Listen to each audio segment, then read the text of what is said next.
Hello and welcome to this week's Close-Up Foundation discussion program. We're going to be talking today about recent speeches made by Nation of Islam members and the reaction to those speeches. It's going to be a little different from our normal program where you hear primarily from high school students. We have a group of university students joining us today from different schools here in the Washington, D.C. area. I'll tell you who's going to be with us. We have students from Howard University, American University, George Washington University, and Georgetown University. And what we like to do on the program is when you stand up and ask your questions, if you tell us your name and where you're from. And maybe even what you're studying. I don't know, whatever vitals you want to tell us about yourself before you make your comments or ask your questions. Let me introduce you to our guest. Joining us today is Hyman Bookbinder. Mr. Bookbinder retired from the American Jewish Committee, where he worked from 1967 until 1988, and now serves as its advisor. He's worked in Washington, D.C. for over 40 years on civil rights issues. That includes some work on presidential commissions. He's served under 3 administrations, the Kennedy administration, the Johnson administration, and President Carter's administration. Welcome to the discussion, Mr. Bookbinder. Thank you. Also joining us is Askia Muhammad. He is news director at Pacifica Radio.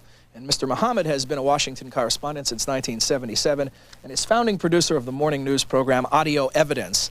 He also is editorial columnist for the Washington Informer and the Sacramento Observer, and has been a commentator on National Public Radio. He was also editor-in-chief of the newspaper of the Nation of Islam, and he served as assistant to the Nation of Islam founder, the Honorable Elijah Muhammad. Welcome to the program, Mr. Muhammad. Thank you. I thought we could begin with a few questions up here before we turn to our audience. First thing I'd like you to do is, if you could characterize for us the reaction to the recent speeches made by Khalil Abdul Muhammad, and then his subsequent suspension by Mr. Farrakhan. Mr. Bookbinder, can we begin with you? Well, let me start by saying that I'm very pleased to be here with you, Mr. Muhammad, and I hope we're not going to have a debate or a quarrel. We're both going to examine a very, very painful development, and I hope that we can find some grounds that we agree on. The speeches that you refer to in this recent period started with a speech made by another Mr. Muhammad at Kane College in New Jersey. It was done to a relatively small group, but it got national coverage when people, including Roger Wilkins, a very esteemed black journalist and scholar, wrote about it. It was a speech that contained some of the worst poison, garbage, canards about the history of Jews. And so it could not be ignored once it was known that that was done, so it got to a larger audience. It contained very, very totally incredible accusations, but incredible accusations nevertheless are heard, and unless they're contradicted, unless they're counteracted, unless they're repudiated, people accept them as the truth. And so what happened after that speech was a rather difficult, painful battle among Jews and blacks as to the extent to which other people have a responsibility to repudiate, to condemn things that are obviously untrue or clearly untrue, could be proven to be untrue. In time, distinguished black leaders, Puerto Rican leaders, ethnic leaders of every group, but primarily, I want to stress that I am pleased with the reaction overall of black leaders, including Jesse Jackson, including the president of Howard University, in one way or another said they do indeed repudiate the kinds of things said by Khalil Muhammad, and included also the condemnation by Mr. Farrakhan, who then went on to say, and I'm sure we'll be talking about it, that he doesn't really disagree with the substance, but he thinks it was a vile, vicious, repugnant, mean-spirited speech. So we're getting a consensus that that kind of speeches really ought to be considered intolerable. And we're continuing to discuss how to meet the challenge, because it's a challenge not only to what kind of rhetoric is used, but it's a challenge which may disturb what has been, for me, one of the most glorious parts of my many years of participation in social action, and that is the black-Jewish cooperation over the years, which has characterized our relations rather than black-Jewish conflict. Yeah, Mr. Muhammad. You know, Dr. Khalil Abdul Muhammad is rather an atypical representative. He's a black man who has a PhD. He's taught African American Studies at Long Beach State University. He has a black belt in karate, and he has even served time in prison for income tax problems that he had. He's what you might consider an unafraid, a bold, as a brash captain, as Ossie Davis described Malcolm X in his eulogy, a bold captain who speaks a rage that is often found but often not expressed among a lot of people in this society. His remarks were unfortunate, out of place. They were improper. They were vile, and should have been never uttered, because they contained stereotypes, because they lumped people into groups, because they contained personal attacks on individuals who, without any evidence, were unfairly scapegoated and unfairly libeled by his remarks. What I find truly unfortunate about his remarks is that they call attention to Minister Louis Farrakhan, whom I've found and have known over the last 14 or 15 years to be a man not full of hate, not a hate teacher, not a hater of whites, not a hater of Jews, not one who teaches hatred of whites or hatred of Jews. But because of the unfortunate remarks and because of Minister Farrakhan's reluctance to immediately censure and immediately speak out against these remarks, he was categorized, once again, I say unfairly, as one who is a race hater. And this, I think, is the tragedy, because the good work that Minister Farrakhan has carried on, which was begun by the Honorable Elijah Muhammad in the 1930s in Detroit, the good work that Minister Farrakhan has done rehabilitating the convicts, the drug addicts, the social misfits in our society among the black community, the good work that he has done of economic rehabilitation is lost because so much attention is now paid to these kinds of unfortunate, condemnable remarks. Are you satisfied with Minister Farrakhan's reaction to Khalil Muhammad's remarks? I think Minister Farrakhan reacted in a way that I applaud. Again, realizing that there are people within the black community, there are people elsewhere who find, who are encouraged, who cheer when remarks are made which talk about, as he did, about the Pope of Rome and his garments and how he carries himself when he castigates Hollywood personalities. But then I think what happens, unfortunately, is that we really miss all of the terrible things that Khalid Abdul Muhammad said, and that others have said. There have never been any acts of anti-Semitism, of violence or hatred, cemetery desecration, school or synagogue desecration by black people. If you go to Utah, these acts are not committed by blacks. If you go to Europe, the Zhirinovskys, the Mussolinis of the world are not blacks, and they're not Muslim. Mr. Bookbinder, sure, go right ahead. I want to say that despite your efforts to separate Khalid Muhammad from Louis Farrakhan, I must point out, forgive me if I disagree sharply with you on that separation. The fact of the matter is that Khalid Muhammad, when he made that speech in New Jersey, was listed officially, called, respected as not just another member of the Nation of Islam, as the spokesman for the Nation of Islam, and he felt free. In my judgment, he felt free to make those horrible remarks because he felt they were consistent with what had been taught by Louis Farrakhan. He'd heard Louis Farrakhan many, many times. And the fact is that there is a record, part of which I have with me, but it's available to any student of this subject. The record shows that Louis Farrakhan has engaged in every one of those accusations, but with slightly less obnoxious language. But Louis Farrakhan believes that Judaism is a gutter religion. He has said that. He is no longer denying it, in fact. He has said that. Mr. Bookbinder, if we could stop on this one point. Right. On this one point, because this really is a sore point. Because Louis Farrakhan never referred to Judaism or to the faith of the Hebrew Jewish people as a gutter religion. The words were misinterpreted on a tape recording that was made in the newsroom of the Chicago Sun-Times of a radio broadcast, and the word that he used was in fact dirty religion, which again, wait a minute, but wait a minute. The reference was not a reference to the faith of a people, but rather was a reference to the activities and the practices. Well, in the Nation of Islam, people that we are taught that your religion is your way of life. What activities and practices was Mr. Farrakhan referring to? In that speech, as I recall, it was in the 1980s, or 84, I guess it was, in Chicago. It was a radio broadcast.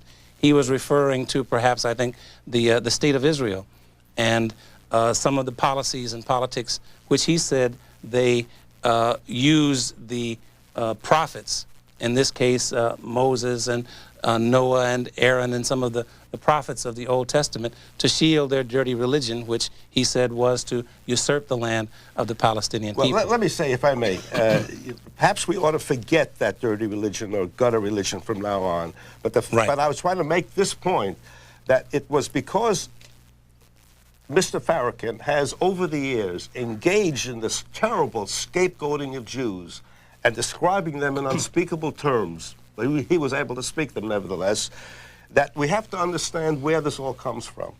Let me interject at this moment. Those things that Louis Farrakhan and the Nation of Islam are doing about crime in the streets, about this epidemic of single motherhood, all of those are welcome. If he did that and nothing else, he could be and should be hailed. But the fact is, he wraps all of these things in a philosophy and an advocacy of the crudest kind of race baiting and religion baiting. I want to ask both of you. That simply is unforgivable. I want to ask both of you. We cannot permit that to go on. A direct question, and maybe it'll seem like a silly question based on your comments, because maybe we know where you stand. But do you believe that Louis Farrakhan is anti-Semitic? If he isn't anti-Semitic, he's been doing a lot of acting and pretending to be an anti-Semite. Same question for you. Is Louis Farrakhan anti-Semitic? I have said on National Public Radio, I have written in columns before, I have said, before he said it out of his own mouth in recent remarks, that I believe, and I would look anyone in the eye, any person in the eye, and say, Louis Farrakhan is not a race hater, he is not a hater of Jews, he does not teach hatred of white people, he does not teach hatred of Jews. Now, there are some things that he says which Mr. Bookbinder, you're correct. They take on the cloak of scapegoating, and in the modern definition of anti-Semitism, which has changed over the years. That's what I wanted to ask you next. If you both define anti-Semitism. You know, in the 1930s, I have two, fortunately, editions of Funk and Wagnall's International Dictionary. In the 1935 edition, anti-Semitism is defined as speaking against any number of Semite people, which include the Assyrians, which include Jews, which include Arabs, and a number of others from that Semitic region.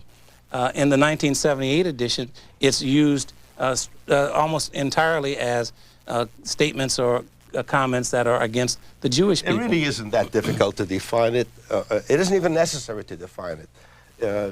You know it when you see it. It's like a famous justice once said about pornography. You know when it's pornographic. The fact is that in the same press conference a few weeks ago, when he denied being an anti-Semite and gave some kind of a crazy definition and history of that, you know, a lot of other people are Semites also, he repeated one of the worst, one of the most horrible accusations against the Jewish people by repeating the accusation of the Jews being the primary holders of slavery and importers of slaves to this country. An outrageous lie from beginning to end. He repeated it. He has never explained why he uses language like the bloodsuckers, which Khalid used in his speech in New Jersey. The one thing after another that is being said either by him directly or by his representatives. He can get on television anytime he wants to.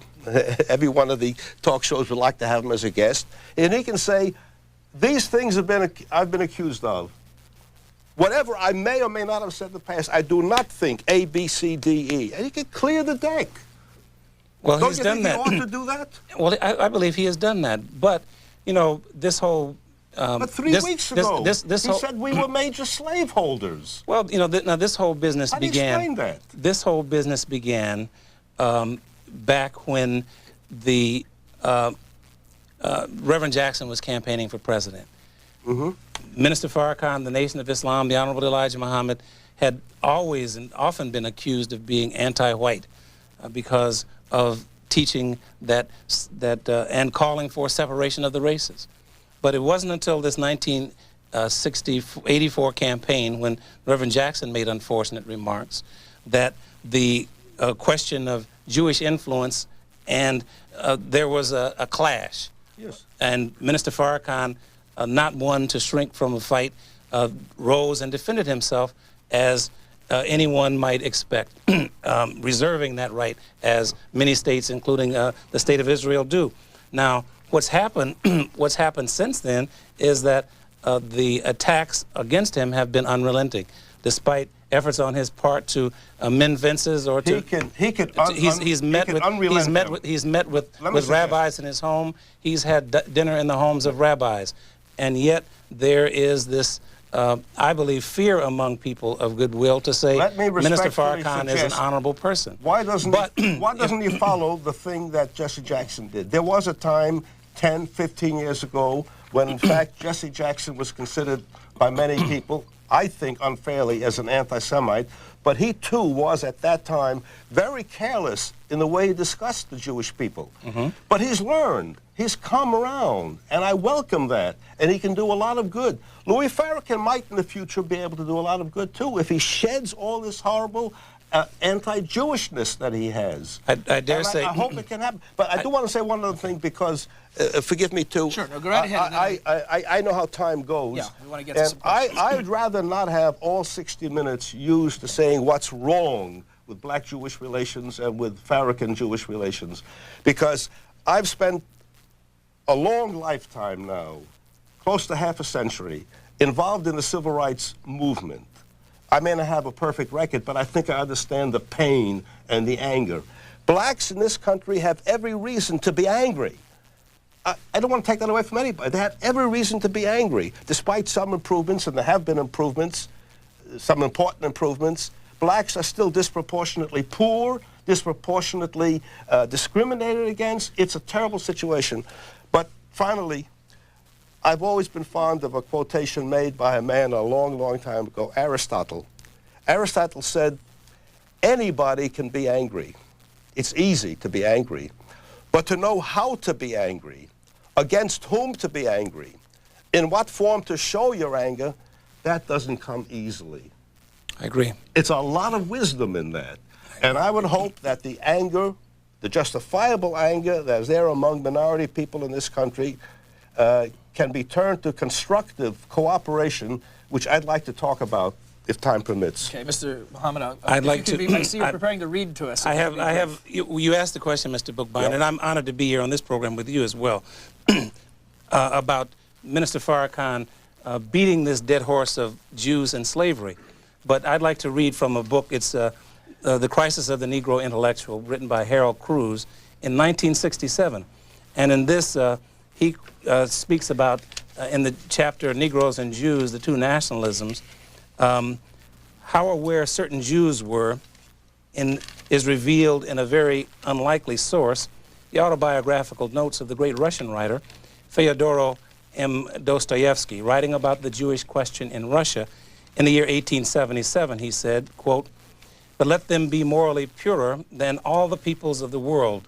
Nevertheless, I have just read in the March issue of Messenger of Europe a news item to the effect that in America, in the southern states, they have already leaped en masse upon the millions of liberated Negroes and have already taken a grip upon them in the Jews' own way. By means of their sempiternal gold pursuit and by taking advantage of the inexperience and vices of the exploited tribe. Imagine when I read this, I immediately recalled that the same thing came to my mind 5 years ago, specifically that Negroes have now been liberated from the slave owners, but that they will now last become this because of the Jews, of whom there are so many in the world, will jump at this new little victim. I'm surprised you're reading that. I'm just saying that the question is not a new one.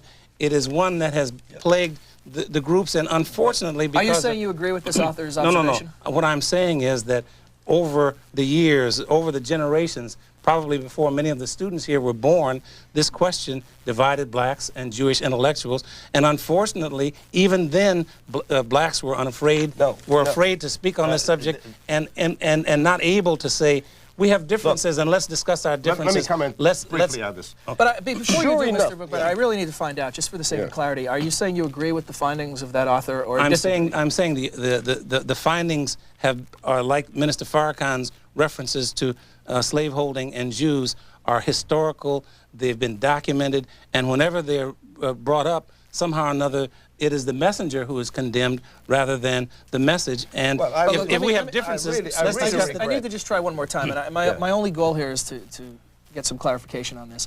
I really just need to know if you agree with those observations. I understand the historical context you're presenting, but what I want to make clear to our audience and our viewers are whether or not you agree with those observations. I agree that these observations have been recorded historically, and that there's much evidence today of a disproportionate relationship that has existed between blacks and Jews in America.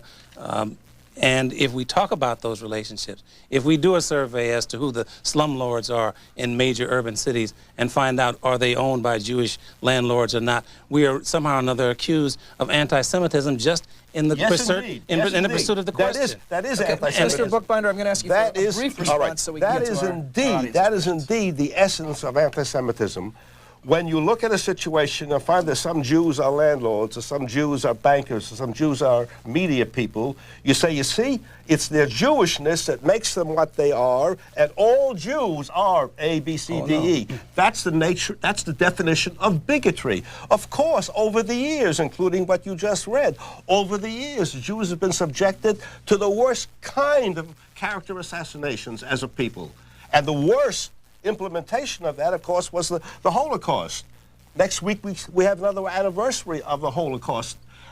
So we've got to say no to that. And your earlier comment that it's these things that led to the disarray between black and Jewish intellectuals is just plain wrong. And now let me say what I hope we can talk about in terms of the questions that come to us. The fact is that despite garbage like that and other garbage that's being said about Jews, the history of the last 50 years is a magnificent history of blacks and Jews working together.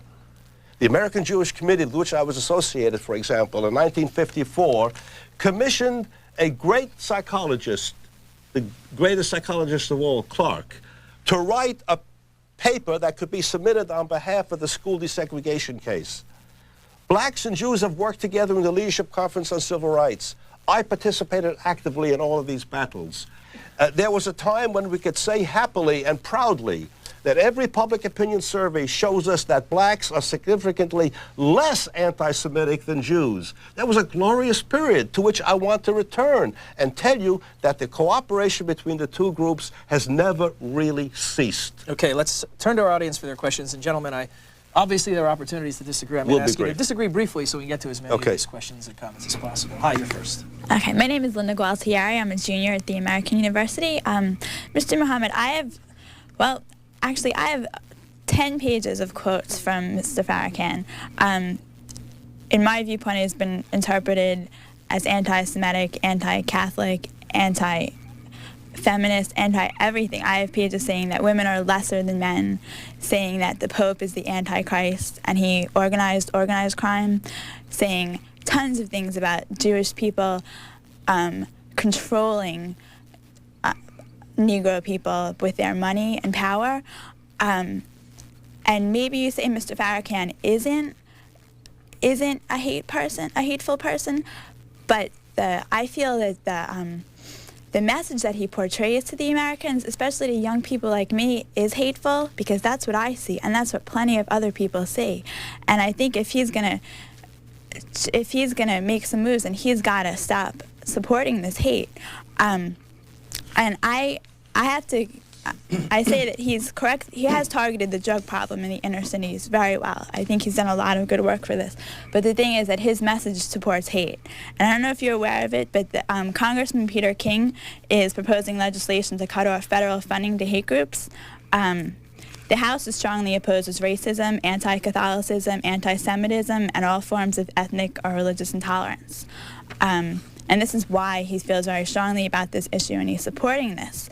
Now, what are your personal feelings on this issue, and how do you think Mr. Farrakhan is going to feel about this legislation? Linda, let me ask you first, does any of your information about this legislation indicate how determination would be made of what groups represent groups? Copy of the bill right here with me. Because unfortunately, if you know briefly, we don't have time to... It would authorize the Secretary of the Housing and Urban Development to make the decision. Okay, thanks.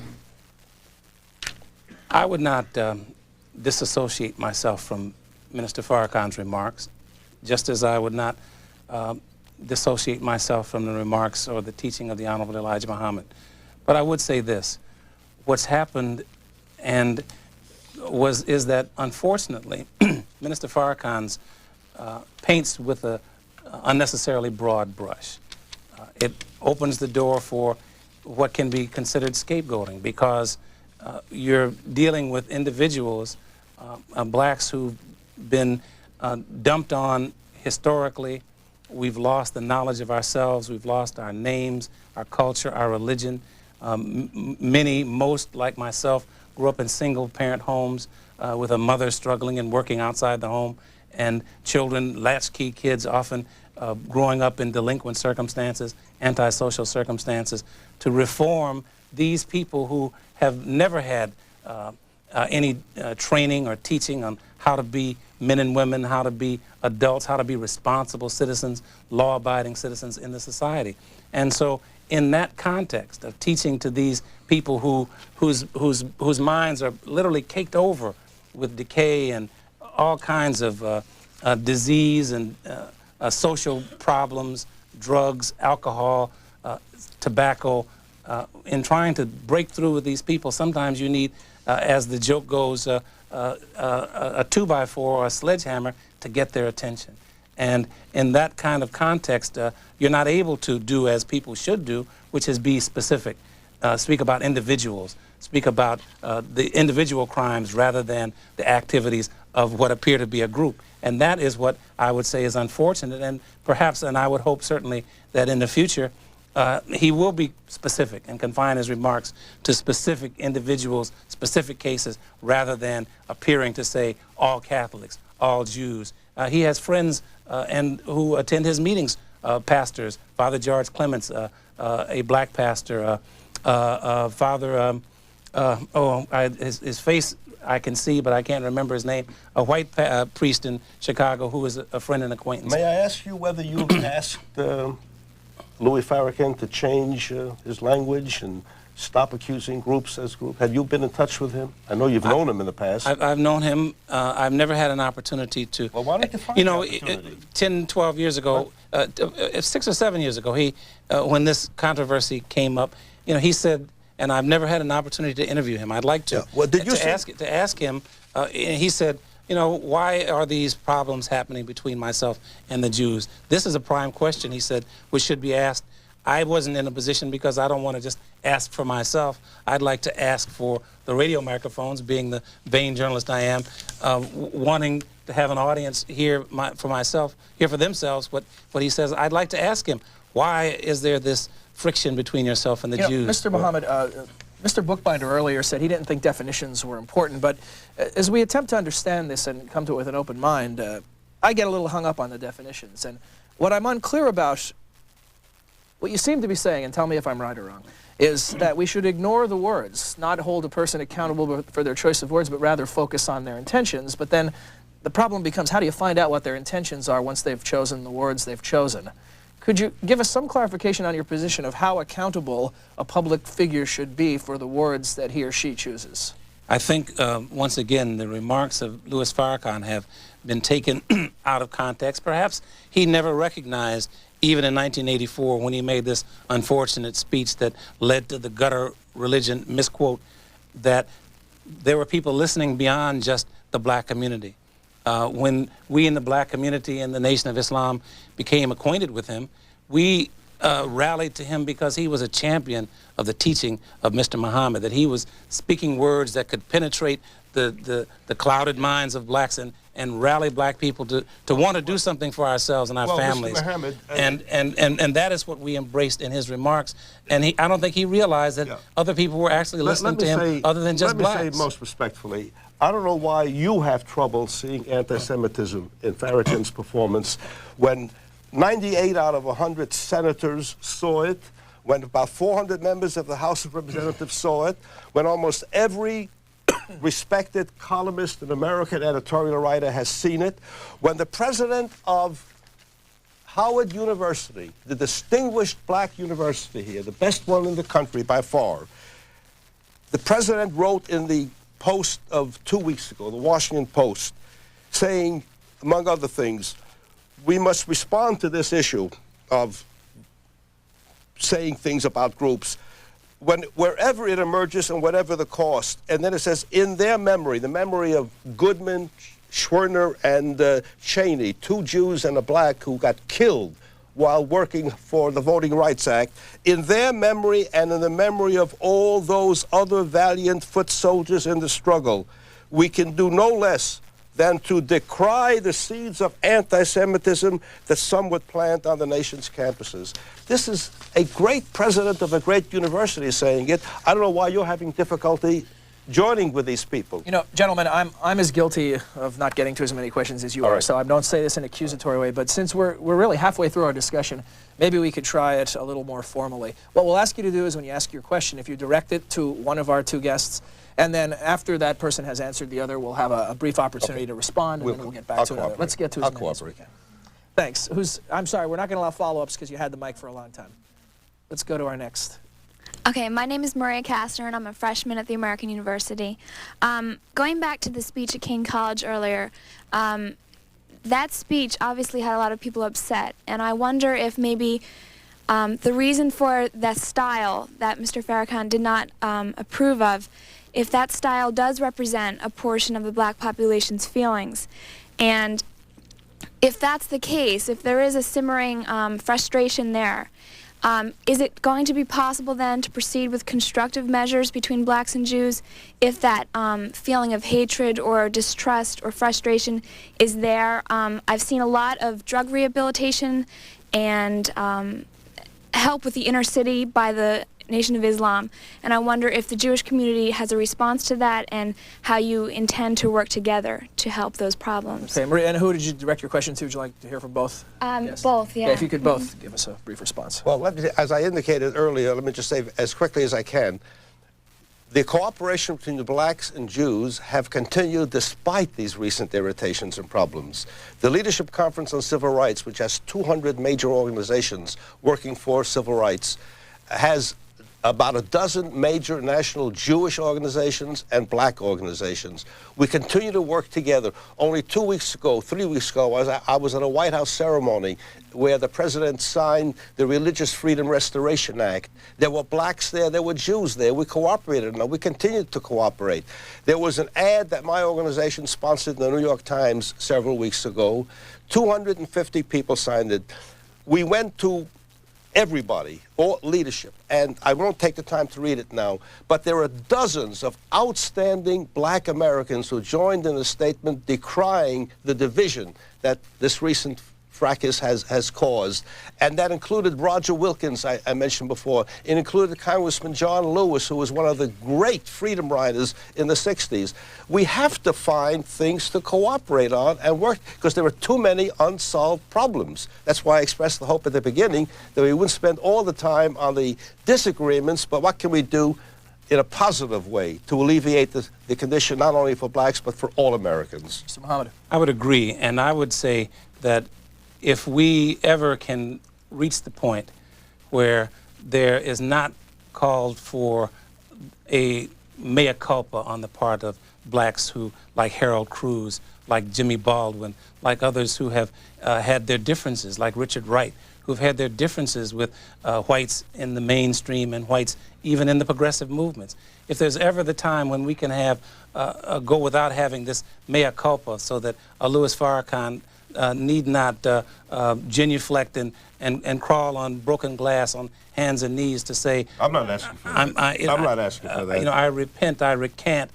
Please accept me as your equal. If we can ever get past the point where this kind of recrimination goes on, and we can speak and say, well, we have differences, but we can disagree without being disagreeable, that we can lay these things aside. In 1974, I met Yasser Arafat at the UN, and when he came for his first U.S. appearance, he was persona non grata until last September, when out of the blue, because of the Danish Channel, he and the Israelis had negotiated a settlement that would hopefully lead that troubled area to peace. I can say if there's a channel, a secret channel, be it through Norway or Denmark or wherever it might be, that Jews in America and members of the Nation of Islam, those disaffected blacks who have these angry views, can speak about things that we can work on in common rather than having to disagree and argue, then perhaps we might be able to reach the point of cooperation about which you speak. But bear in mind, there are some serious differences with regard to aspirations that African Americans now express, wanting self-determination, wanting some sense of self-expression, control of their own finances. Louis Farrakhan is not the first one to say those things. Of course not, but then there He's not the leader of Black America. There are these views of self-expression, self-determination are not embraced totally by all whites, and there's much dialogue to be had on the substantive issues as well. Okay. Hi. Lori Keeling, American University. With Farrakhan's sparking hatred amongst his supporters, as I believe he does, how do we maintain the freedom of speech while also protecting ourselves from sparking another hatred movement such as that sparked by Hitler? Well, I'll give you a quick answer. I don't know of any Jewish leader or other leader that has said that Khalid Muhammad had no right to make that speech. He has a right under our laws to say things other than personal libel. He can say it. What we say is that those who hear him, the president of that university, teachers who were there, should speak out and say why they disagree with it. Repudiating a speech is not the same as making it impossible to make that speech. Mr. Muhammad, I have a quick question for you. The size of the Nation of Islam, there are conflicting reports of the numbers. Do you have an opinion on how large or small? I don't. It's a really debatable topic, but here in Washington, D.C., Minister Farrakhan spoke on 2 Mondays ago to a group of black men only, and 10,000 men appeared at the D.C. Armory. Did you hear that?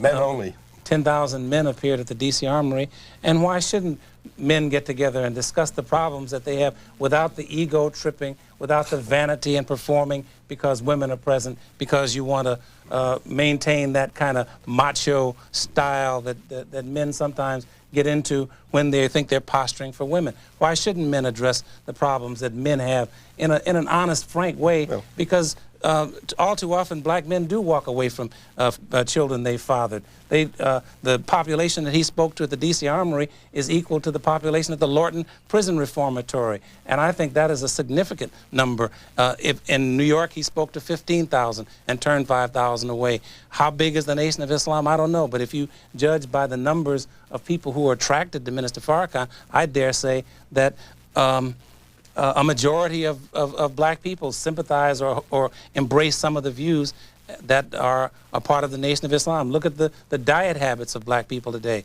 How many people, particularly among the black community, but other communities as well, for health reasons and other reasons, no longer eat pork. This is taught by the Honorable Elijah Muhammad in 1959 in his book, How to Eat to Live. Give up pork, eat 1 meal a day. How often do we see these? There's a basis for unity. I don't eat pork either. How often do we see these changes? Use the pork opening to go to our next question or comment. Yes. Yes, sir. Hi. My name is Keith Halberstam. I go to Washington University in St. Louis. My question is for Mr. Muhammad, and it is, you discuss that Mr. Farrakhan is not an anti-Semite, but if that is the case, with all the issues facing the black community, like you talked about, like the single parenthood, why does he focus so much on the Jewish issue? Why does he bring up statistics that anybody who goes to the library, like I did last night, can see are wrong? Why does he go on the Arsenio Hall show and focus half of his time on the Jewish manipulation of the media? When there's so much good to be done, why does anybody in the black community need to follow someone who spews hate? There are people like Hitler. Okay, Keith, I'm sorry. We'll get an answer to your question. I think that's a good question, you know.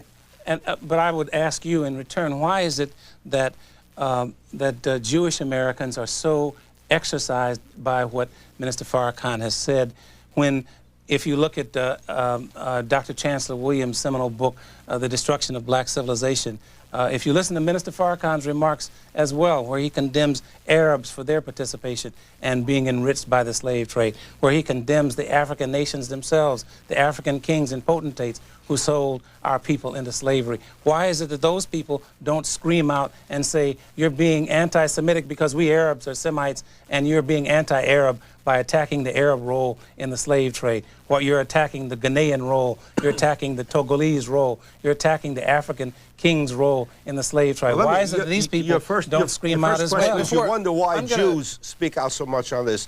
Look, in a year when we've seen Schindler's List, we've seen a Holocaust museum, and next week we celebrate we observe the anniversary again, Jews dare not be silent, because they were silent in the 30s, and nobody was asked to speak out to condemn the early anti-Semitism of Hitler.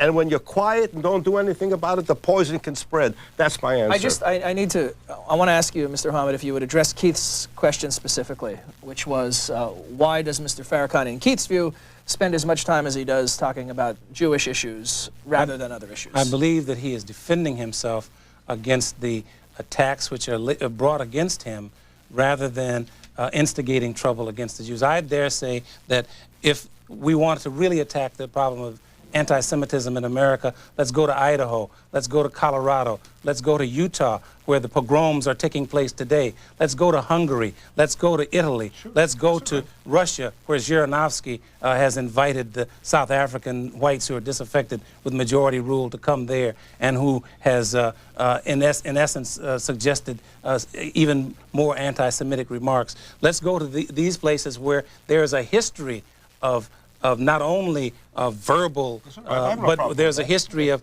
actions against Jewish people, and let's attack those places and problems. But in America, the history of America, you don't have one incident when there's a Jewish school or cemetery desecrated in this area. Where does it happen? At Wheaton. It doesn't happen in Southeast D.C. It doesn't happen in the hood. It happens in neighborhoods where there are whites who are, in this instance, in a sense, blameless. I say Minister Farrakhan defends himself against those verbal attacks, but he does not engage, his followers do not engage in the acts against Jewish people or any other white people. Rather, they're busy trying to do the work of rehabilitating a lost people and are distracted by so many attacks Do you think he invites the attacks by the language he chooses?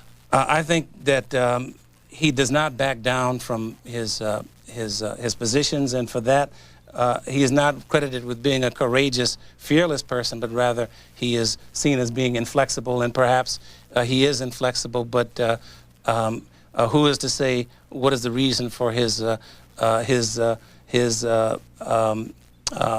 the word, being so intransigent or being so steadfast.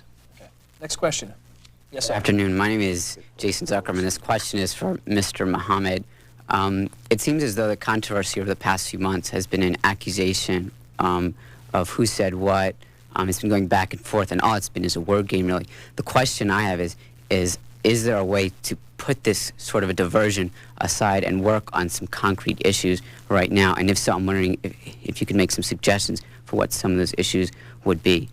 Okay. Before you answer, I'm going to put a little pressure. I hate to be so crass about the color of people's skin, because I try not to think that way, but this is clearly an issue that does break down sometimes along those lines. And we haven't heard from any of our African-American guests, and I don't want to put pressure on you if you don't want to ask a question or make a comment. comment. Clearly you don't have to, but if you would like to, we'd like to hear from you as well. Because we did have a problem. Some of our Howard University students were unable to make it today, and we're not sure why, maybe tied up in traffic, which is often a problem here in Washington, D.C. But I'll let you respond to the question, and then, as I said, I don't want to put too much pressure on you, but we'd love to hear from you if you want to. Economic cooperation, there are many areas of education, of reform, of prison activities, social work, in which there's a lot of expertise in the Jewish community, which the Nation of Islam, for one, is actively involved in work in those areas, and throughout the black community. I think there are areas in which blacks and Jews can cooperate, and where that cooperation would certainly be welcome by black people who, despite their angry looks, their berets turned to the side and dark glasses and gritted teeth and clenched fists and black leather jackets, would welcome that. I hope it won't sound too self-serving for me to observe that a few months before he died, Arthur Ashe was arrested in front of the White House for picketing on behalf of the Haitians. I was arrested at the same time with him. I tell you this as symbolic of the black-Jewish cooperation that is going on an important issue like that. There was a black-Jewish demonstration in this area conducted a few months ago on behalf of gun control.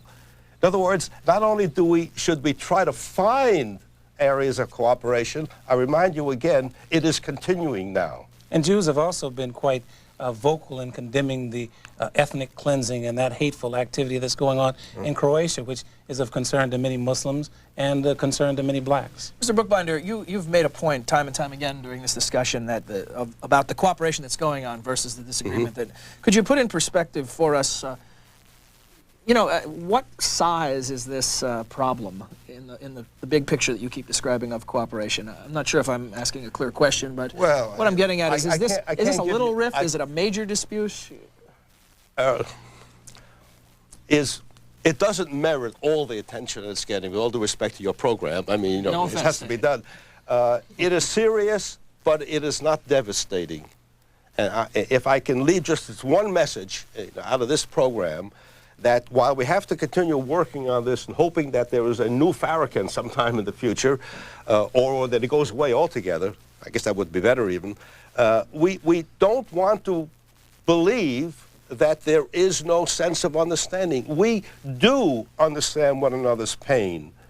Some of the black leaders in this country are very active on behalf of Jewish security, whether it be in Israel or whether it be anywhere else. And Jews do continue to understand the pain of the blacks in this country.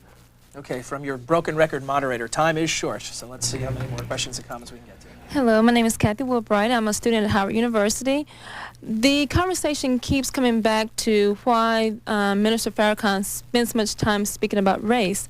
And my question is to Mr. Muhammad, is it possible to deal with the inner city problems that African Americans face without raising the color question and while examining the power structure and while examining who controls the resources? Kathy, what's your opinion on that before we have Mr. Muhammad answer? I think that the color question is indeed a part of the inner city problems. I think that we cannot separate where we are today from our past. Okay, thanks. Ironically, this week, the courts in North Carolina are hearing a pivotal case of racial justice, you might say, with regard to voting rights. And so, in one term, we hear the expression, well, blacks, get your power at the ballot box. Malcolm X said the ballot or the bullet, and he suggested that there ought to be some parity between the black population and black representation in Congress. And so during the 1990 census, when there was a reapportionment of seats in Congress from the industrial north to the south, where you still have a majority or a large plurality black population, when legislatures drew up districts that might give blacks voting powers, because historically whites have never, except in the case of Massachusetts with Ed Brooke, in the case of Alan Wheaton in Kansas, and the case of Ron Dellums in Berkeley, but otherwise historically whites have never voted blacks elected officials on a national level into office. So if blacks must elect blacks or be in districts in order to elect blacks, now we've got these districts, and all of a sudden, well, even and the Bush White House, the Bush administration, and Republicans conspired along with those who were drawing these lines, because that would dilute the liberal voting strength in white suburban districts that Democrats represent. So now all of a sudden you've got a seminal jump in the black population, the Congressional Black Caucus, 50% increase, and blacks are therefore a power block at last. Now you've got suits to say, well, there shouldn't be black voting districts. I believe the solution to blacks' problems is a separate solution. I think blacks must go to ourselves. There is no we must get together among ourselves and deal with the problems that we suffer as a result of miseducation, as a result of bad food, bad religion, bad teaching, bad social experiences, and solve our problems together without having others interfere whose interests are served often by continuing to keep us as perennial consumers. To put this in the context of today's discussion, I want to remind everybody that there is no issue that saw a greater, more marvelous area of cooperation between blacks and Jews than in the furtherance of the Voting Rights Act. We mentioned earlier, Jews and blacks both died in order to make possible the power black that now exists in the country. In my home state of Mississippi, yes, where also Emmett Till was savagely killed, and it's a... Medgar Evers. Yes. Hi, who's next? Yes, sir. Brent Terry, and I'm a student at Howard University. In the past, we have always discussed the issues between the Jews and the blacks. Why are we focusing on issues that other racial groups are focusing on, the Ku Klux Klan or the Nazis in other cities? Are you suggesting, Brett, that you'd like to see Mr. Farrakhan or other spokespersons bring those issues up, or are you talking about in the context of this discussion? Well, everyone within the Jewish community as well as the black community. And in all I think that's the point I was trying to make about Hungary, about Italy, Mussolini's granddaughters elected to Congress, about Russia, about throughout Europe, Germany, the Nazis, the skinheads are marching throughout Europe, and those same problems we see here in America are not problems that we see in the ghettos. You don't see this in music videos, the Boys in the Hood, Ice Cube and Ice-T, although they've had Minister Farrakhan in their videos, are not the ones committing the pogroms in 1994. We were no less adamant about David Duke than we are now about Louis Farrakhan. So we understand where there's an enemy of freedom and justice and equality, we're going to be there working with blacks and others. Okay, who's next? Hi, my name is Brendan Shank. I'm School of Public Affairs from American University. Time magazine, February 28th, Farrakhan was quoted as rebuking Khalid Abdul Muhammad's mockery of what he said, but could not disavow this anti-Semitic, anti-Catholic, and anti-gay truths that he had spoken. And now we hear the same kind of rhetoric, just using words such as unfortunate and condemnable from you, Mr. Muhammad. Now, what exactly are some of the tenets towards gays, Catholics, and Jews in the Nation of Islam? Well, in the Nation of Islam, we teach that human beings should not have sex out of marriage. I've told my son, who's 16, and I've advised him, and I believe it's good advice, that at age 16 is no time to begin having sexual liaisons. It's time to concentrate on your studies. I have told him and my daughter, who graduates in about 60 days from Brown University, that there are more important things than having sex before you're married. Given that construct,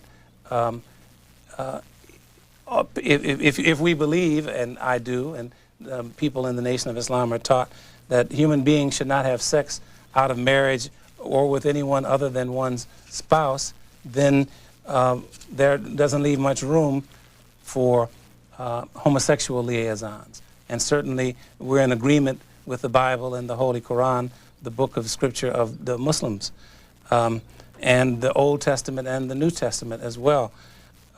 So to say, however, that we're intolerant of individuals, no. We're not intolerant of individuals, regardless of what their condition is or what their lifestyle may be. but there are just certain about out of practices time. that are not acceptable. I'm sorry, I really don't mean to be disrespectful by interrupting you. I just want to get to this final question. But if you could, in 30 seconds, also, you covered the question about, Brendan, you asked about gay, Jewish, and Catholic. If you could briefly comment on any tenets in the Nation of Islam that address Catholics or Jews.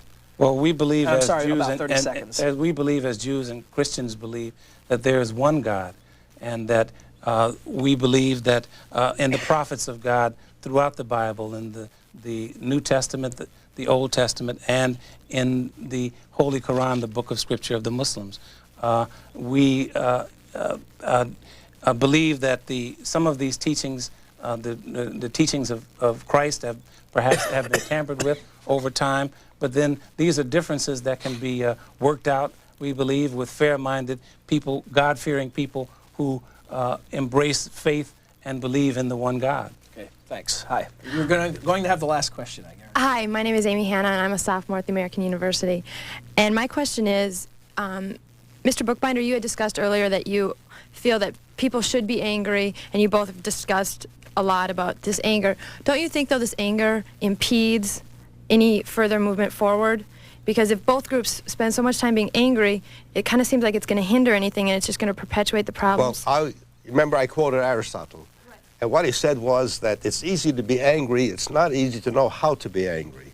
And all I was advocating was an anger that is controlled, that is directed in the right way, and you look for constructive answers. I think I know what you're getting at, but I cannot say to you that I'll stop being angry at people who vilify my people. I'm going to be angry, I'm going to be disappointed, but it doesn't mean I have a right to pick up a gun and do whatever I want about it. We have to go out and educate the people, advocate sound legislation, and I believe that we're doing that. I see the moderator's telling us just about over, so let me make my final few words now and just say that I welcome these discussions, the ones I'm having with you, Mr. Muhammad. It's been a civil discussion. We need more of that, and I hope that we can contribute to more of that to get the right constructive answers to replace the anger that people feel. But I cannot underline too much. I understand, as much as any person outside the ranks can understand, why people who are poor, people who have no hopes, people who are discriminated against, why they're upset with the system. And it isn't for demagogues to come and use that anger for wrong purposes. I hope we can continue to work together and make this a better world. Okay. We're not speaking. You will have the final word, Mr. Muhammad, about 40 seconds worth. Go ahead. We're not speaking about demagoguery. We're not speaking about picking up guns. But I dare say to whites, to Jews, to Catholics, to people of all stripes and descriptions in this country, blacks, there is a sense of anger and frustration, of pain in the black community. And until people are able to recognize and deal with the hurt of 300 years of chattel slavery, of 100 years of lynching, until you're able to deal with that, you'll find more and more black people saying when your churches are hit by tornadoes, when your presidents are slain, that the chickens have come home to roost. We don't want this to be the message that black people are represented as giving entirely. But until you're able to recognize that and let black people be themselves, you're going to have more and more chaos and confusion and consternation. Askia Muhammad, Hyman Bookbinder, thank you for joining us. Thanks to you as well. Hope you enjoyed it. We're completely out of time. Hope you'll join us again next week. Thanks for watching.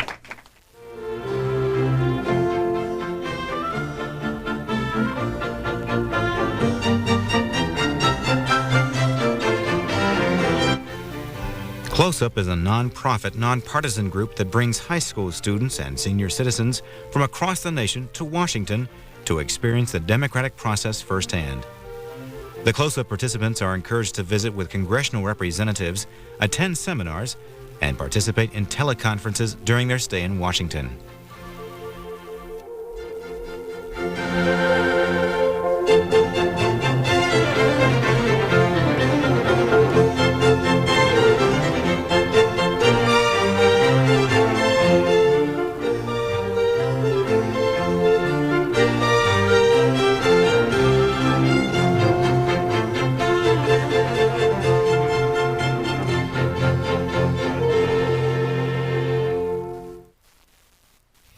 On Sunday, April 10th, we'll look at the first 5 years of book notes.